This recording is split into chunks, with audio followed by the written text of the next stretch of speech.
اسی فورس کے لیے تیاری کر کے ڈنڈے لے کر اور وہ ساز و سامان لے کے آ رہے ہیں جو کہ جان لیوا ہو سکتا ہے؟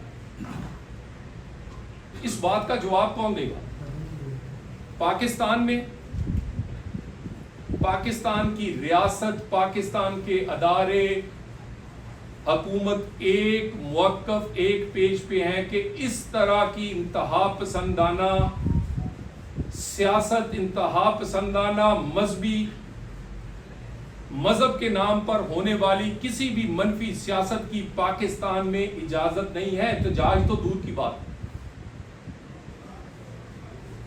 اور اپنے کس منہ سے تم لبیک یا رسول اللہ کہتے ہو اور اسی منہ سے تم نفرت، گالی پھیلاتے ہو؟ غزہ کا مقدمہ جیت پر خوش ہونے کی بجائے غزہ کا نام لے کے پاکستان جو کہ فلسطین کا مقدمہ لڑ رہا ہے اس میں ہی بدامنی چاہتے ہو۔